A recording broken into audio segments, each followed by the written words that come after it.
Shifa. I'm from middle school 6, Samarinda. And today I'm going to tell you guys the story of Snow White and the 7 Dwarfs. Once upon a time, in a great castle, a prince's daughter grew up happy and contented in spite of a jealous stepmother.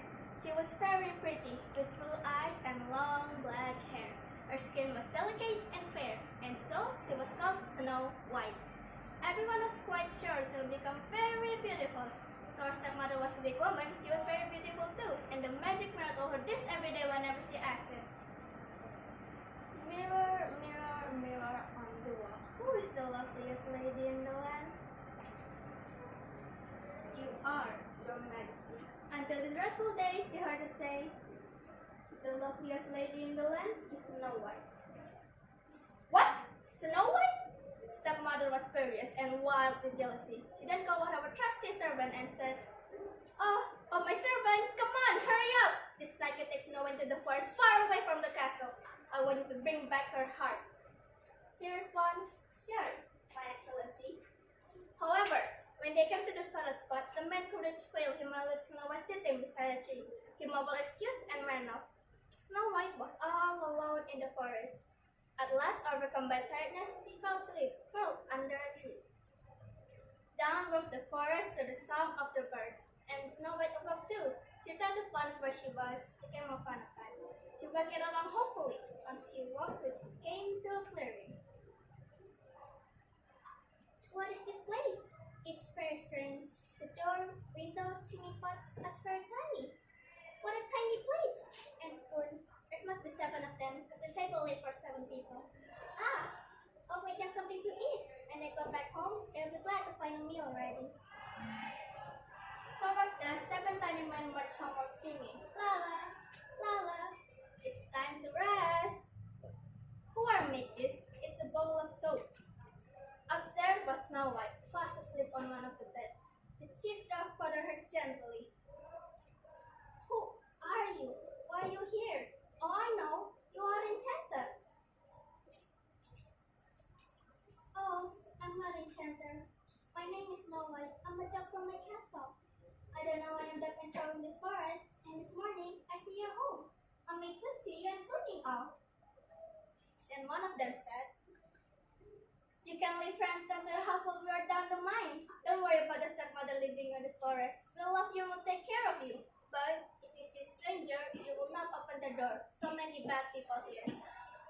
Meanwhile, the servant had returned to the castle with the heart of a roe deer and gave it to the foolish stepmother. She turned again to the magic mirror. Mirror, mirror, mirror on the wall, who is the loveliest lady in the land? The loveliest lady in the land is still Snow White, who lived in a 7-dwarf cottage down in the forest. What? Snow White? She must die! She must die! She screamed, discussing herself as an old peasant woman. She put a poisoned apple with the others in her basket. Then taking the quickest way into the forest, she crossed the swamp. Snow White was in the kitchen when she heard the sound at the door.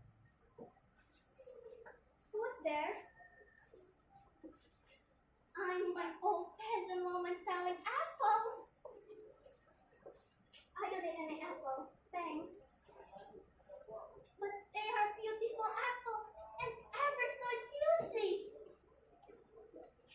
I'm not supposed to open the door to anyone. You are a good girl indeed, good girl.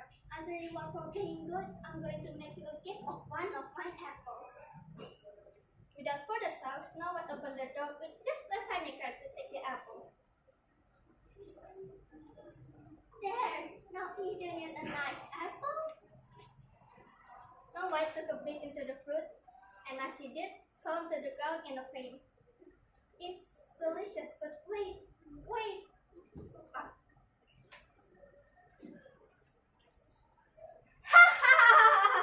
Goodbye, Snow White. But as she ran back across the swamp, she tripped and fell into the quicksand. Help me! Help me! Meanwhile, the dwarf came to the mine to find the sky had turned black and stormy. Worried about Snow White, they ran as quickly as they could down the mountain to the cottage. There, they found Snow White, lying still and lifeless, the poisoned apple by his side. They wept and wept for a long time. Snow White. Then they laid her on a bed of rose petal, carried her to the forest, and put her in a crystal coffin. Then one evening, they discovered a prince admiring Snow White's lovely face through glass. After listening to the story, the prince made a suggestion. If you allow me to take her to the castle, I will call a famous doctor to waken her up from this particular sleep. She's so lovely. I'd love to kiss her. He did, and as through by magic, the prince's kiss broke the spell. Snow White opened her eyes, and she had amazingly come back to life. And now, in love, the prince asked Snow White to marry him. Will you marry me? Yes, dear son. And from that day on, Snow White lived happily in a great castle. The end. That's all from me. I'm Keisha, Shelinaura.